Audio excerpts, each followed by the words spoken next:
여러분, 건물 천장에 달려있는 스프링클러. 이게 화재가 났을 때 우리를 지켜주는 정말 중요한 장치잖아요. 근데 이 스프링클러가 제 역할을 하려면 사실 보이지 않는 곳이 훨씬 더 중요합니다. 바로 물을 공급하는 배관의 크기인데요.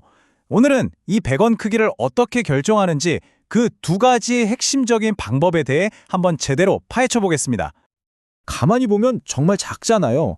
저 작은 헤드 하나가 어떻게 그 거대한 불길을 막아낼 수 있을까요? 사실 그 힘의 원천은요, 우리 눈에 보이지 않는 곳에서부터 시작됩니다. 네, 바로 그 비밀은 저 헤드까지 물을 힘차게 밀어주는 배관 시스템에 숨어 있습니다.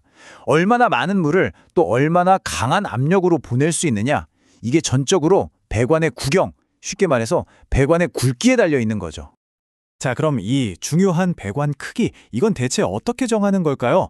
법규를 보면요, 설계자는 크게 두 가지 길 중에서 하나를 선택하도록 되어 있습니다.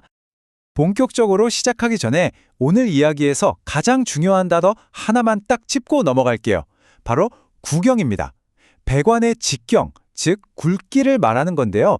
이 구경이 넓을수록 당연히 한 번에 더 많은 물을 보낼 수 있겠죠.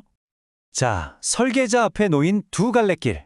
바로 기준표 방식과 수리계산 방식입니다. 하나는 뭐랄까, 나라에서 정해준 표를 따르는 정석의 길이고요. 다른 하나는 공학적인 계산을 통해서 우리 현장에 딱 맞는 최적의 값을 찾아내는 맞춤형의 길이라고 할 수 있습니다. 그럼 첫 번째 길부터 한번 따라가 볼까요? 바로 기준표 방식입니다. 이름 그대로 딱 정해진 표를 기준으로 삼는 가장 표준적인 방법이라고 할 수 있죠. 바로 이겁니다. 이 표가 바로 그 핵심이에요. 정말 간단하지 않나요? 복잡한 계산 같은 거 하나도 필요 없고요. 그냥 내가 설치할 스프링클러 헤드 개수만 알면 이 굵기의 배관을 쓰면 되는구나 하고 답이 바로 나옵니다. 아주 명확하죠. 이 표를 보는 법이요? 정말 쉬워요. 예를 한번 들어볼게요. 만약 우리 건물이 가유형이고 한 구역에 헤드가 10개 달려있다고 해봐요. 그럼 표에서 10개 구간을 찾으면 됩니다. 그럼 그 옆에 뭐라고 쓰여 있죠? 네, 50mm. 그걸로 끝입니다. 정말 간단하죠? 그러니까 이 방식의 가장 큰 장점은 바로 이거예요. 복잡하게 머리 아플 필요 없이 누구나 명확한 기준에 따라서 설계를 할 수 있으니까 기본적인 안전을 확보하는데 아주 효과적이라는 거죠. 그런데 말이죠. 세상 모든 건물이 이 표 하나로 딱 해결되면 얼마나 좋겠어요. 하지만 현실은 좀 다르죠. 더 복잡하고 특수한 건물들도 있단 말입니다. 그럴 때 등장하는 게 바로 두 번째 길, 수리계산입니다. 이건 이제 진짜 엔지니어링의 영역으로 들어가는 거예요. 수리계산은 기성복이 아니라 내 몸에 딱 맞는 맞춤 정장 같은 거예요. 물이 배관을 흐르면서 생기는 저항, 그러니까 마찰 손실이나 필요한 물의 양과 압력 같은 걸 아주 정밀하게 계산해서 바로 이 현장의 가장 효율적인 배관 크기를 딱 찾아내는 거죠. 와, 그럼 무조건 수리계산이 좋은 거 아니야? 라고 생각할 수 있죠. 하지만 여기에는 아주 중요한 전제 조건이 붙습니다. 바로 배관 안에서 물이 흐르는 속도, 즉 유속을 마음대로 높일 수 없다는 건데요. 물이 너무 쌩쌩 달리면 배관이 충격을 받거나 손상될 수 있거든요. 그래서 이 속도 이상은 절대 안 돼 하는 제한선이 있습니다. 첫 번째 제한 속도입니다. 스프링클러 헤드가 직접 달리는 가장 끝쪽의 배관 있죠? 이걸 우리가 가지배관이라고 부르는데 여기서는 물의 속도가 초속 6m를 넘으면 안 됩니다. 그리고 이 가지배관으로 물을 공급해주는 더 굵은 배관들, 그러니까 그 밖의 배관들에서는 속도를 조금 더 낼 수 있어요. 초속 10m까지요. 자, 이 두 숫자 6 그리고 10.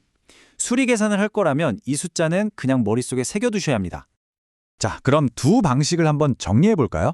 한쪽은 정해진 규칙에 따라서 쉽고 빠르게 안전을 확보하는 기준표 방식.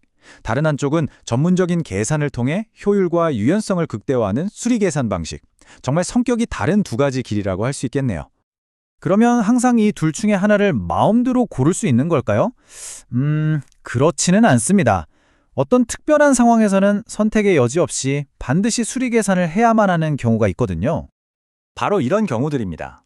첫째, 건물이 아주 커서 한 배관에 연결된 헤드가 100개를 넘어간다? 이러면 표만으로는 감당이 안 될 수 있으니 무조건 정밀하게 계산해야 합니다. 또 불이 나면 한 구역의 헤드가 동시에 다 터져서 물을 쏟아붓는 개방형 시스템에서는 헤드가 30개만 넘어도 수리 계산이 필수입니다. 한꺼번에 많은 물이 필요하니까요. 자, 이렇게 구경을 정하는 두 가지 길을 모두 살펴봤는데요. 어떤 길을 선택하더라도 절대로 어겨서는 안 되는 공통적인 대원칙들이 있습니다. 지금부터는 그걸 한번 짚어보죠. 첫 번째 대원칙, 스프링클러 배관은 전용이어야 합니다. 무슨 말이냐면 이 배관으로는 오직 스프링클러에 쓸 물만 흘러야 한다는 거예요. 다른 데서 물을 같이 쓰면 안 됩니다. 왜냐? 진짜 불이 났을 때 물이 부족하면 큰일 나잖아요. 그걸 막기 위한 가장 기본적인 약속입니다. 물론 아주 까다로운 예외는 있습니다. 만약 스프링클러가 작동하면 바른 곳으로 가는 물을 자동으로 딱 차단해주는 장치가 있거나 같이 써도 소화 성능에 정말 털끝만큼도 영향이 없다는 게 확실할 때만 아주 예외적으로 허용이 됩니다. 두 번째 공통원칙은 밸브에 관한 건데요. 배관 중간에 물의 흐름을 막는 밸브들은 지금 열려 있는지 닫혀 있는지 밖에서 눈으로 딱 보고 알 수 있는 개폐 표시형 밸브를 써야 합니다.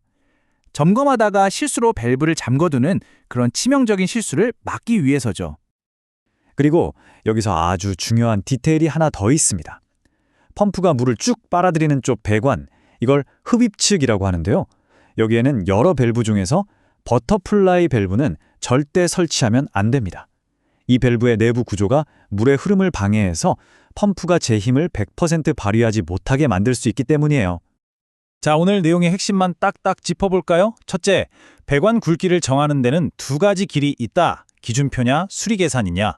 둘째, 수리 계산을 한다면 숫자 2개, 6과 10이라는 유속 제한을 꼭 기억해야 한다. 마지막으로 어떤 방법을 쓰든 전용 배관과 개폐 표시형 밸브는 기본 중에 기본이다. 이 세 가지만 기억하셔도 됩니다. 결국 이겁니다. 정해진 규칙에 따른 확실한 안전을 택할 것인가, 아니면 정밀한 계산을 통해 효율성까지 잡을 것인가. 이 질문은 모든 화재 안전 설계의 시작점에 있습니다.